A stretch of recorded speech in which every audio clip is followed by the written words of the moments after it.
Hindi na lang How many mabot times we have to say that? I didn't want impeachment. Lahat ng kakampi ko sa Kongreso hindi nag-file ng impeachment complaint. Oh, yun ang pala. Yung mga nag-file ng impeachment complaint, hindi mo masasabing kaya kong utusan o pagsabihan na ito yung Oh. gagawin mo. Oh, yun naman pala. Oh, ano to? Ano to? Oh, sino yan? Sino yan si Junior? Anong ginagawa niya dyan? Anong ginagawa niya si Sandro? Ba't biglang lumitaw ang picture niya dyan? Kung ayaw mo pala ng impeachment, bakit ang anak mo ang pinakaunang pumirma dyan? Di ko talaga natin maintindihan kung nasa tamang katinoan pa itong mama na to. Mantakin nyo ho yun mga kababayan. Sa susunod na buwan, uumpisahan ho ang impeachment trial laban dito kay Vice President Sara Duterte. Pinadala ho niya sa The Hague, Netherlands itong si dating Pangulong Rodrigo Duterte. Ngayon, humingi lang ho ng ilang mga kondisyon. Ang mga taga-suporta, hindi ho mga Duterte. Hindi ho pinansin ng kampo nitong si dating Pangulong Rodrigo Duterte at nitong si VP Sara. Yan, reconciliation na yan. Ang mga taga-suporta nitong si Tatay Digong ang nanghingi ng kondisyon. At yung mga kondisyonis na yon, napaka-reasonable naman ho mga kababayan. Bakit ho ba tayo umabot dyan sa panghihingi ng reconciliation nitong si Marcos Jr.? Again, hindi ho mga Duterte ang nagpalutang ng ideya ng reconciliation. Yun ho'y natalakay doon sa interview niya kay Katonying. Malinaw ho yun mga kababayan. Tayo ho, wala ho tayong pakialam dito. Tayo mga taga-suporta ni Tatay Digong, nitong si VP Sara, magkaroon ng reconciliation o hindi, wala ho tayong problema kasi yung nagdaang eleksyon, yun ho ang nagsasabi na itong si Marcos Jr., kailangan ho niya yan, hindi ho natin kailangan yan.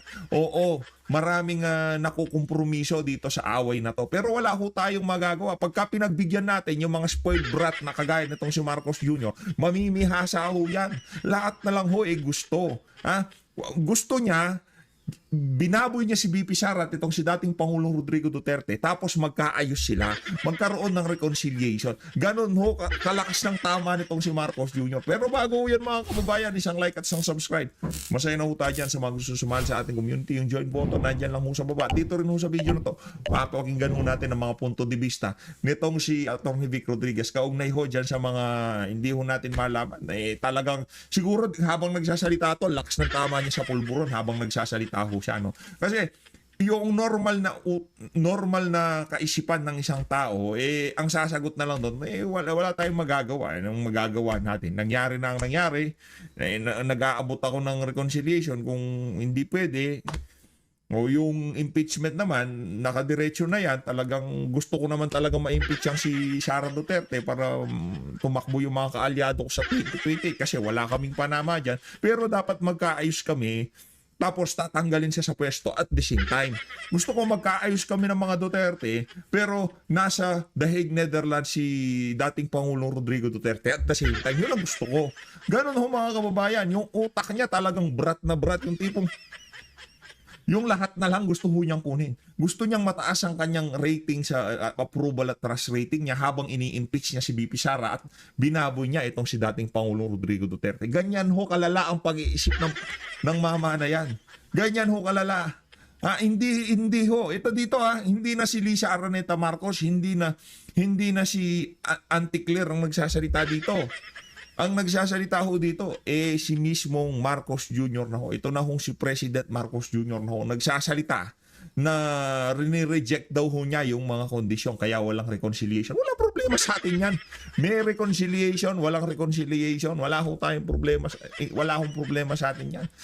Siya ho ang may kailangan yan. Tayo ho hindi natin kailangan yan. Heto, pakinggan nyo ho itong mga kababayan. Rekta ho tayo sa pagtatanong ng mga media. Marami ho siyang mga pautot dito sa interview niya na to. Hindi na ho natin papasdahan yung mga kung ano na pag-usapan sa ASEAN, pag-uusap nila nung Chinese official ng China, kung ano man yan, wala hong maibubungang magandang resulta itong administrasyon na to. Tanggap na ho natin yan. Dahil nga naman weak leader, hindi ho siya marunong maging pangulo. Yun ho ang ating sigurado. Rekta ho tayo kay Marcos Jr. May napili na po kayo? May napili na po kayo? Tinatanong ho siya kung meron na siyang napiling PNP chief kasi aalis na si Marbil. Pero yung mga pinagkababuyang ginawa ni Marbil, di pa tayo tapos dyan. Hoy Marbil, di pa tayo tapos dyan. kahit wala ka na sa termino, huwag kang mag-alala. Sa susunod na administrasyon, maraming mag-iimbestiga sa'yo. Maraming katanungan na dapat sagutin niya si Romer Malbil sa sambayan ng Pilipino. Pero hindi pa to ang tamang panahon. Pero dapat sa susunod na administrasyon, huwag hong kalimutan lahat ng kababuyang ginawa niya si Romer Malbil. Meron na po. Talking about peace and order, security, Mr. President, ano po yung magiging marching orders niyo doon sa bagong Chief PNP? No. Especially na gusto niyo i-intensify yung police visibility sa mga kalye. Ganun o kahina ang kokote nitong si Marcos Jr.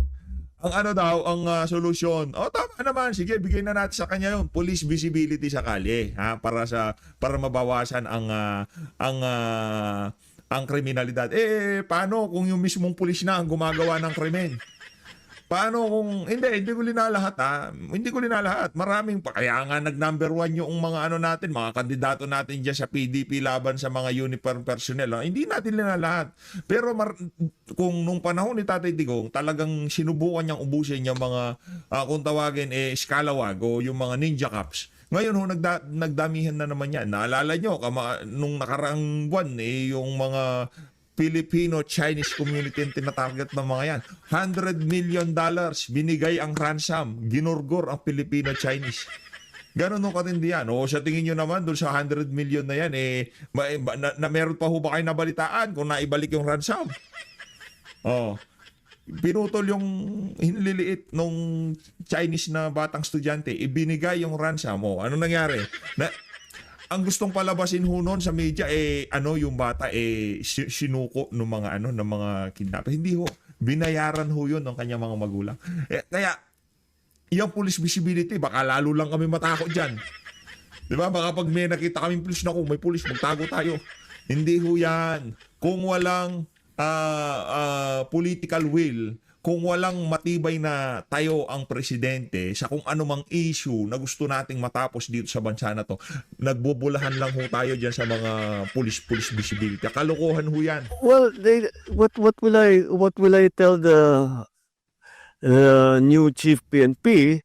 The new chief PNP is a very senior officer in the PNP. He knows the situation, and I will actually tell them, carry on what you are doing. Because Carry on what you are doing. Anong carry on? Sa panggigipit yung ginawa sa kay OJC, panggigipit sa mga vlogger, panggigipit sa mga kalaban ng administrasyon, mga kaalyado nitong si dating Pangulong Rodrigo Duterte. Carry on, ganon. Lang yang talaga tong we have Bira, we have very good statistics concerning crime. nako. And for example, there's a report here: Metro Manila crime rate is down by 23% in 6 months. In 6 months, crime, bumaba yung kriminalidad in 6 months. Bangag kung anong ipid sa kanyang mga dokumento, datos, o kung anumang survey yan, pagka tinanggap ho niya yan, talagang ibang klase yung pagtanggap niya. Wala na ho siyang pakialam kung anong nangyayari sa kalsada, yung mga nababalitaan sa television, kung ano lang ibinigay sa kanya ng PNP, yun na ho yun. Kaya pagka sinabi ng PNP sa kanya, ang crime rate bumaba, kahit nakaliwat kanan na naggugurguran sa kalsada, kaliwat kanan ng holdapan, wala, dito yan. Kung anong binigay sa kanya ni Marbil at nito si Torre, yun ang totoo. Pagka sinabi ni Torre, sir, wala ho akong dalang armas, pumasok ako sa KOJC. Kung anong sinabi ni Torre sa kanya, yun, papaniwalaan niya. Pero yung mga lumalabas sa social media, wala kwenta ho sa kanya. Kung ano lang sasabihin sa kanya ni Romel Marbilat niya si Torre, yun lang ho totoo. If we are going to look here at the crime result at the national level, where are the index crimes? Eto. From the period of last year, same period last year, ito na lang, focus ka kasi ayokong basahin lahat. So, 15,156 last year in the period of January 1 to May 16. In the period from January 1 to May 16 of 2025, it went down from 15,156 to 11,493. That minus lahat, when you make that comparison of January 1st to May 16 of last year to this year, everything, murder, homicide, physical injury, robbery, theft, rape, carnapping, all went down. So they must be doing something right. Now, They must be doing something right. Anak ng toka. Kaliwat kanan nagkakagurguran, mga oldapat, mga krimi. Ay, hindi, ganito na lang. Tanungin natin yan si Mayor Benjamin Magalong. Di ba? Mas napipil ng ating mga kababayan na safe ang sambayanan nung panahon ni dating Pangulo Rodrigo Duterte. Yun lang ho yun. Anong toka? Anong ginagawa nilang tama? Bakit ngayong mga panahon na to hindi makalakad sa kalsada, hindi na magawa yung mga bagay na nagagawa noong panahon ni si dating Pangulong Rodrigo Duterte. Bangag ka na naman. Bihira ka talaga. What we have been talking about is making policemen more visible. This is to make people feel safer. I perfectly understand that. I perfectly understand that. That basta kahit papaano, may pulis dyan. May umiikot dito na pulis. Konting sigaw lang, tatakbo na yan. That's important. It's important to people. So, despite the fact that maraming maganda namang result na statistic, na maganda naman ang nagiging trabaho ng kapulisan natin in terms of law enforcement, kailangan din, hindi sapat na marami tayong nababawasan natin yung krimen. Kailangan nakikita yung pulis para feeling safe naman yung mga tao. That's that. Pag daw nakikita ng ating mga kababayan ng kapulisan, feeling safe daw sila. Alam nyo, ganito, kahit hindi namin makita ang pulis, pagka wala kaming nakikitang mga adik, mas feeling safe kami. Nakikita nga namin yung mga pulis, napakaraming pulis, tapos pagpasok mo ng kanto, kaliwat kanan yung mga nakahubad, mga bangag, di ba? Wala akong safe down.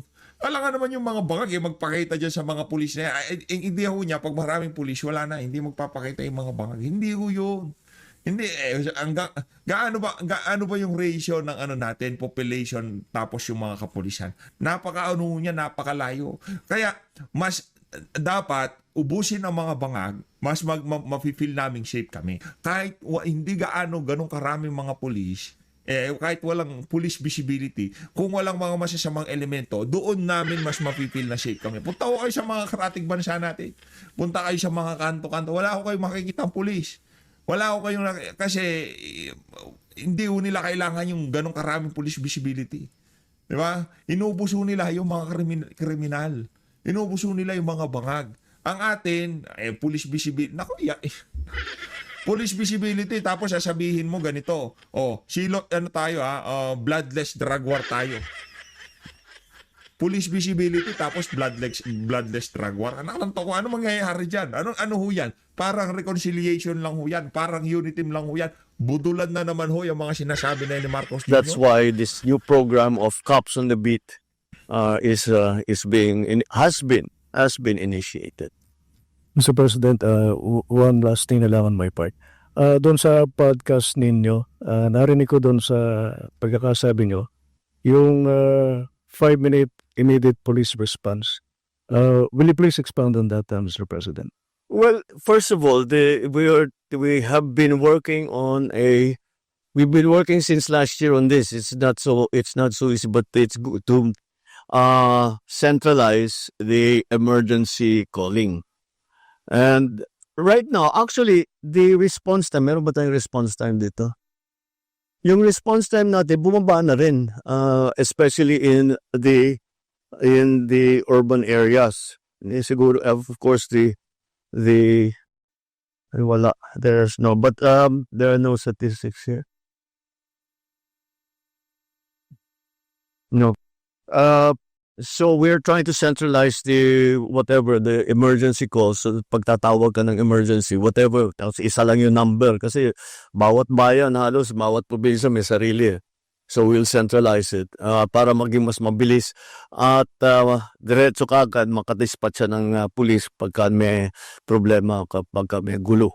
So we're hoping that at least in the urban areas, that we're hoping 5 minutes.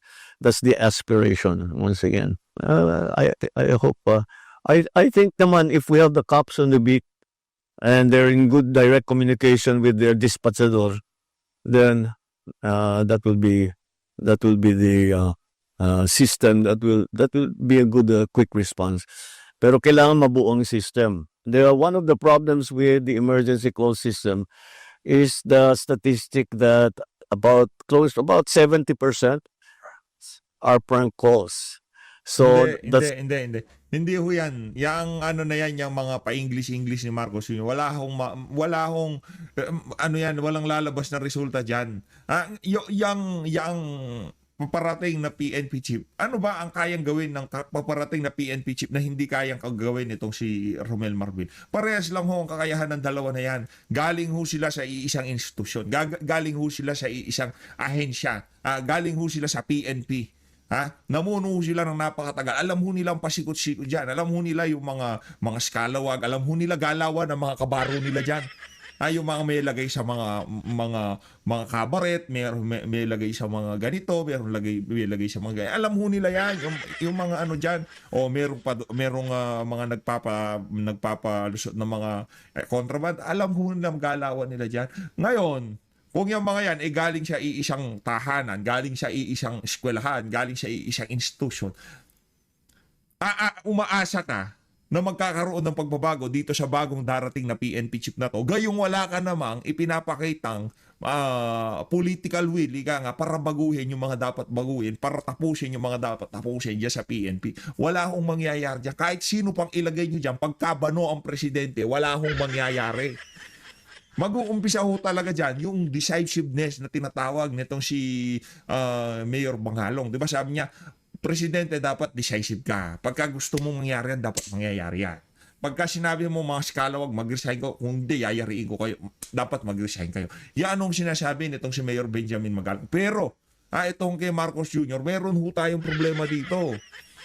Pilit ho niyang iniaatang ang peace and security dito sa mga pulis na to, na hindi ho niya hindi ho niya kumbaga minamartilyo, kumbaga pinasok niya si Marvel, bahala ka niya dyan, kung anong bigay mo datos sa akin, yun na yun.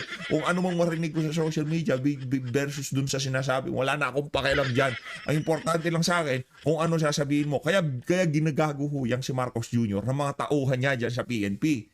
Kung sino mang italaga niya dyan, nako, ano na naman ho ito, na asa na naman ang ating mga kababayan na magkakaroon ng kahit paanong pagbabago diyan sa institusyon na yan, diyan sa PNP na yan, sa pagpasok ng bagong PNP chief. Huwag ho kayong umasa, wala hong mangyayari diyan, yan na sigurado natin dito sa PHFT. Sige, sinong gustong pustahan diyan? Pustahan tayo, wala mangyayari diyan. Pagka bano presidente, pagka bangag ang presidente, imposibleng merong matapos ng trabaho diyan. Magkakaroon ng yung tipong mauubos yung mga kriminal, yung matatakot ang mga kriminal. Gayong ang polisiya ng administration bloodless drug war. Anak ng tokwa. That's why we have to see how we can minimize that. Good evening, sir. Ay, Last Friday, Executive Secretary Bersamin announced that he did not accept his resignation and that the economic managers were retained, and there were other movements that were announced. The Executive Secretary also said that there would be new announcements on movements by tomorrow. Would you like to share with us? Not yet. I'll share with you one thing. That as we were doing the performance review, and when we see shortfalls in performance, I don't leave it at that. I look and ask, why is that the case? And that is why we asked all the heads of agencies to also submit their courtesy resignations, because we have to look at deeper, not just look at the secretary. The secretaries, I think, Well, all of them. Some have to be moved around. Some have chosen to leave or no longer think they can contribute. But in any case, we are looking at the problem deeply. You know, siguro by now, you know, I don't do things pang optics. If there is a problem, I like. Hindi daw niya binagawa ang bagay-bagay para lang sa optics. O kumbaga para lang sa camera, para lang merong mapakita lang yung isang bagay pero hindi naman talaga yon ang pakay. Hindi daw niya ginagawa yun. Doon pa lang tayo sa reconciliation. Doon pa lang tayo sa pag-antag dito. Reconciliation. Ano bang optics na gustong ipakita nun? Ay, grabe naman.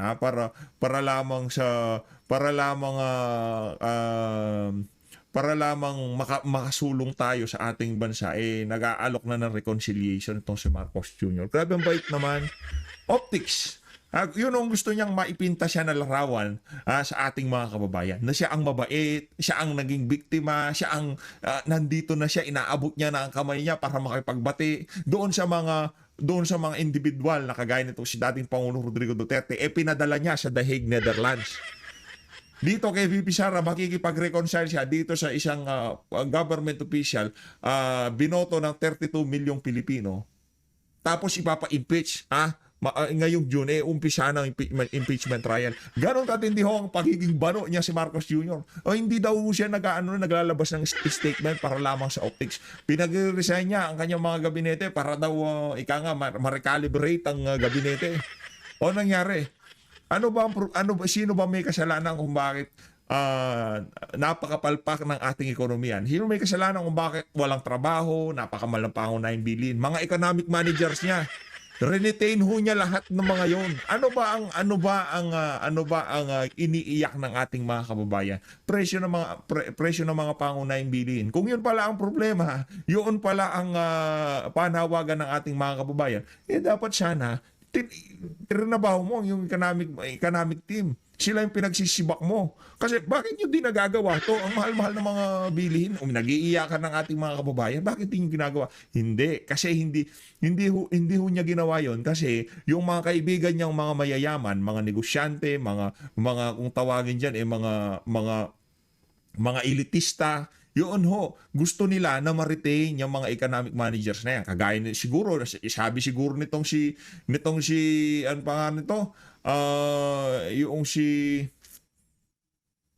pakalimutan ko yung pangalan nun basta yung sa San Miguel. Yung mama na yun, no? Sabi siguro, huwag mong palitan yung economic manager mo, gusto namin yung mga yan, mas kumikita kami sa kanila. Di ba? I-request ng business community. Economic manager mo Marcos Jr., the best yan, huwag mong palitan. Di niya pinalitan. Mas importante kung anong sasabihin noong mga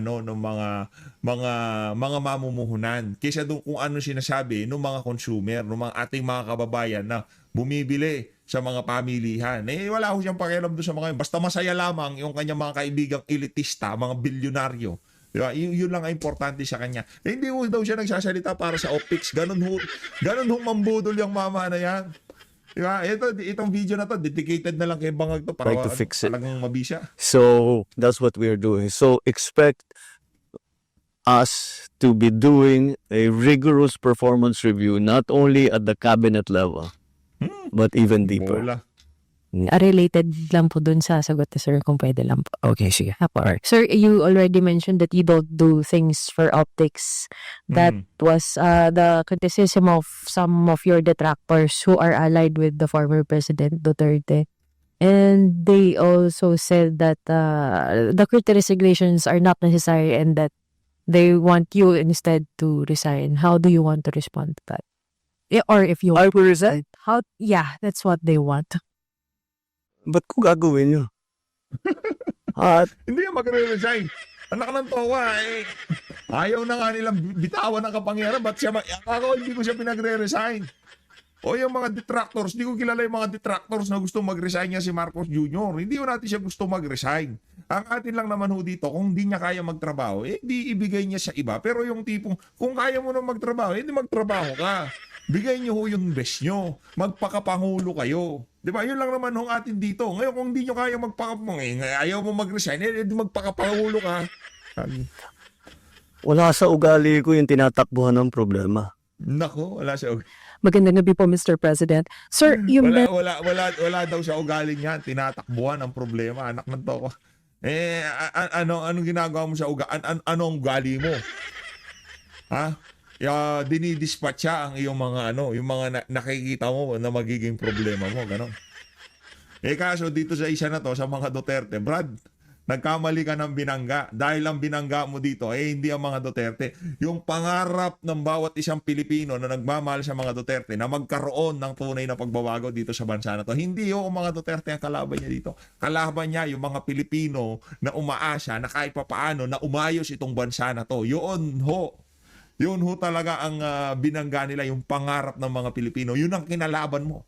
At pagka yun ang kinalaban mo, naku, laki ng problema mo dyan, Brad. Mentioned during your podcast na sawa na yung mga tao sa politika, and yet Nako. next week magsisimula na po yung impeachment trial against Vice President Sara Duterte. I'm How not could- sure I see the train of thought there. Sawa ang tao ng politika pero may impeachment. Yes, sir, because it's a political proceeding. So do you see this as a start of another political chaos?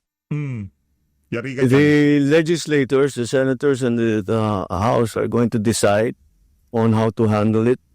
I don't think that they've made any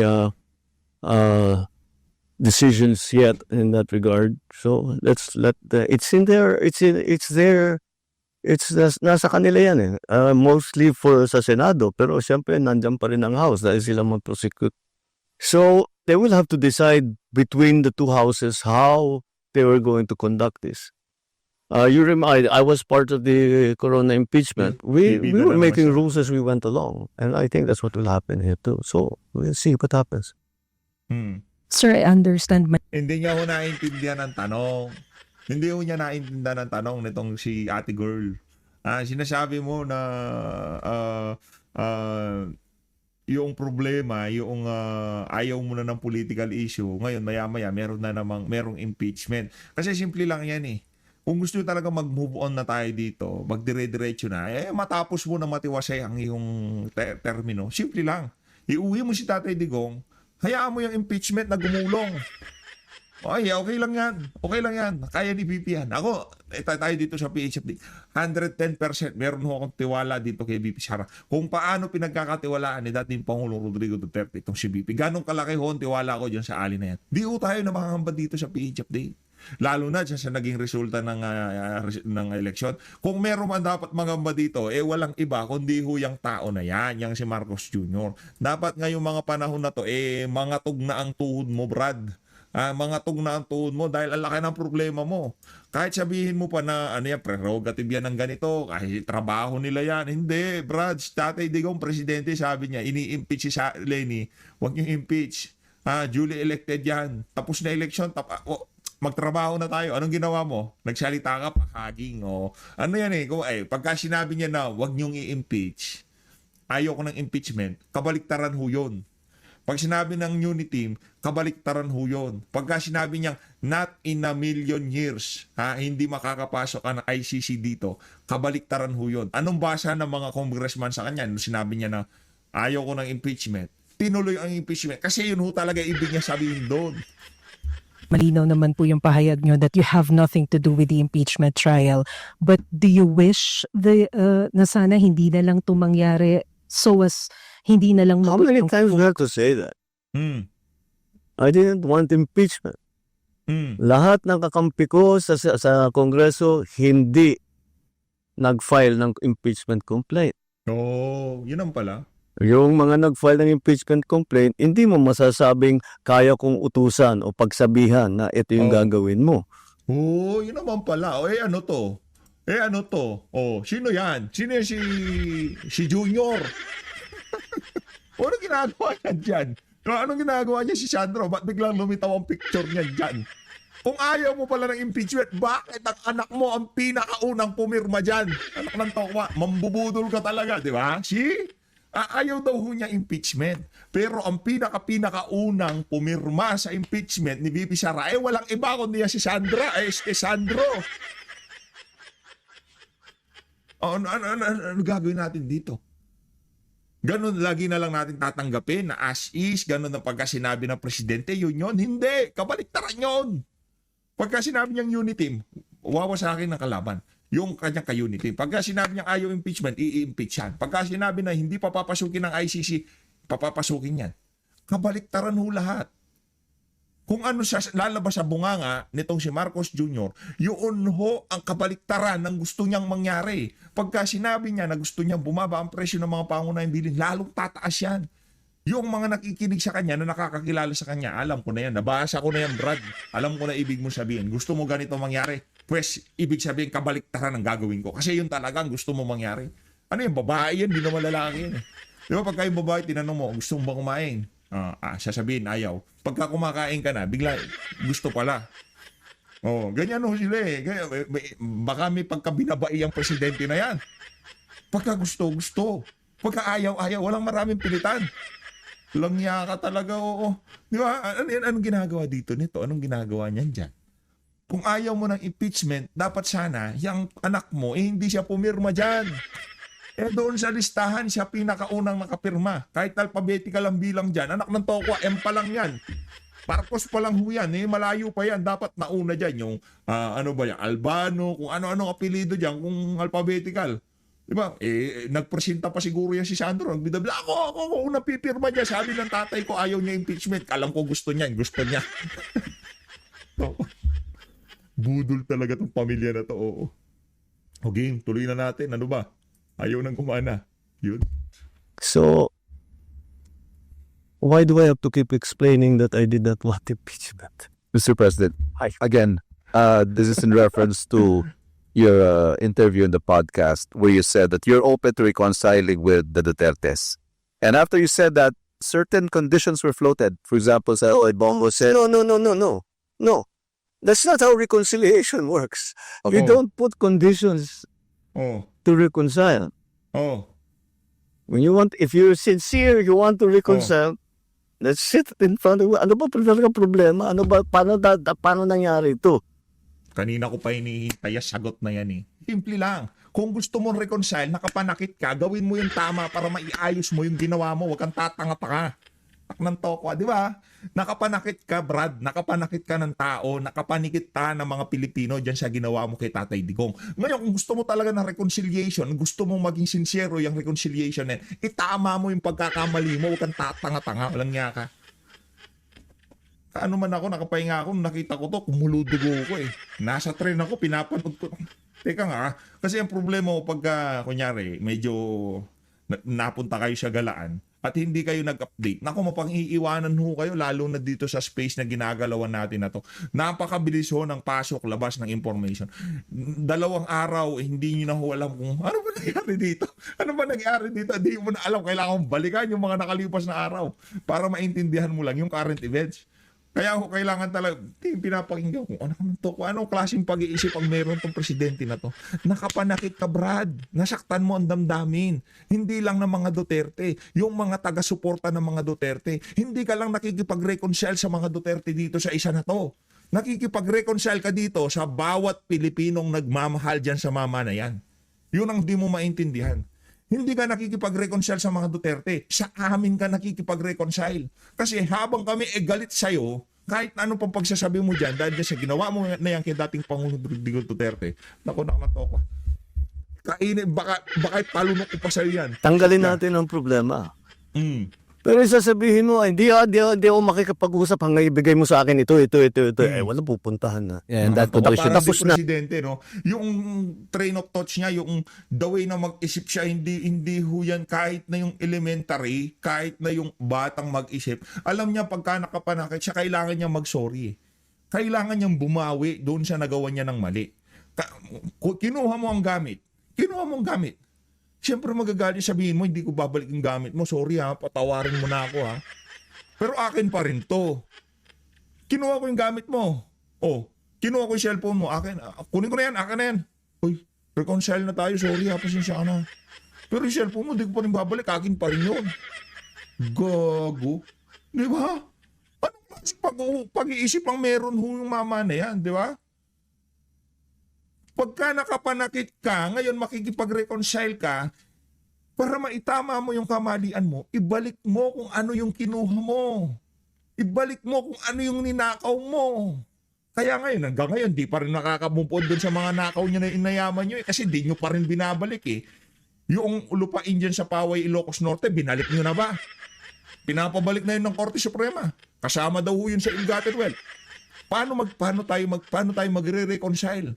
Doon pa lang sa ginawa niyo sa mga nakalipas na panahon, balik nyo yung mga ninakaw nyo. Ibalik nyo si Tatay Digong dito. Langya ka, kala mo siguro palalampasin ko itong isang, kaya nga, itong video na to, dedicate. Ay, mamaya na lang si Atty. Parang to ko, ang gigigil ako dito sa mama. Tatapos ng, that's not reconciliation. Mm. That's not even a negotiation. That's Hindi, demanding. we're not, hindi kami nakikipag-negotiate. Brad, hindi kami nakikipag-negotiate. Itama mo yung kamalian mo. Ganun lang kasimple yun. Itama mo yung kamalian mo. Ngayon kung ayaw mong itama, hindi naman para kami pa ang maghahabol dyan sa reconciliation na yan. One way or another, maiuwi dito si dating Pangulong Rodrigo Duterte. Tutulong ka man at hindi, maiuwi yan. Huwag kang mag-alala. Hindi namin kailangan yan. Reconciliation. Isaksak mo sa baga mo, di namin kailangan. Hindi ka nakikipag-reconcile sa mga Duterte, tandaan mo. Nakikipag-reconcile ka sa taong bayan. Those are setting conditions that, so, ano sasagutin ng kabila? Itong gagawin mo, sasagutin mo, hindi, gagawin ko yan kung gawin mo naman ito. Wala nang pupuntahan yun. Tapos na ang usapan. So, how far are you willing to go, Mr. President, to pursue this reconciliation? Wala na. Put it this way. I don't know. What will come up? Wala ka namang alam eh. What's needed? Oh. Kaya ko bang gawin? Guys, pa-viral naman ho ito, mga kababayan. Pa-viral naman ho. Pakishare. Please. Pakishare ho ng video na to. Hindi ko kayang gawin. Hindi naman ganun. You cannot prejudge at the I'm going to talk to them only this much. Hindi. Kailangan sinasabi ko nga bukas ka eh. Kahit anong sabihin mo, pakikinggan ko. O yun nga. Kung nakikinig ka, actually kahit hindi kami magsalita bilang tao, bilang Pilipino. Hindi na namin kailangan magsalita. Alam mo na kung ano dapat mong gawin. Bago mo pa ilinabas yung reconciliation na statement na yan, alam mo na kung anong dapat mong gawin. Hindi namin para sa amin pat sabihin na, oy, uwi mo si Digong, magkakaayos tayo kung gusto mo talagang magkaroon tayo ng maayos na pag-uusap. Tapos na eleksyon. Diba? Wala nga si Tatay Digong, nanalo mga kandidato niya, diba? Tapos na eleksyon. Yung strategy nyo, natanggalin sa eleksyon si Digong para humina yung kanila. Lalo lang lumakas. Naklanto ko, ang bobo naman nag-suggest sa'yo. Laki na saltik sa utak, di ba? Hindi ko alam kung ano ba ang hindi ko maarok. Hindi ko mayakap yung pag-iisip ng isang mama na to, kahit ng batang maliit kung gustong makipag-ayos sa kanyang nakagalit, kung ano man ang kinagalitan nyo, o nag-aaway kayo sa syota, nag-aaway kayo, nagka-love triangle, ikaw talaga ang una, tapos bigla siyang pumasok sa eksena. Gusto magkaayos sa Brad, pasensya na, nauna ka eh. Diba? Ikaw nauna, pasensya na, sa'yo na siya. Diba? Ganun naman yun eh. Ganun reconciliation. Ngayon, kung gusto mo, na-enjoy mo yung habang ini-impeach si BP nandun sa Dahig, Netherlands, tapos ayos kayo ng mga Duterte, para doon sa optics na ang sambayan ng Pilipino, mga taga-suporta ni Digong na okay na. Wag mo kami gaguhin dito, Brad. Hindi kami mga gagong kagaya ng mga taga-suporta mo. Kung talagang tapat ako na nais ko mag-reconcile, edi isipin ko lang, lahat ng hiningi mo, lahat ng hinanakit mo, kung kaya ko ayusin, di ayusin ko para tapos na to. Ba't di mo ayusin? Presidente ka, Brad. Presidente ka. Kaya mong ayusin. Ano pa't naging presidente ka?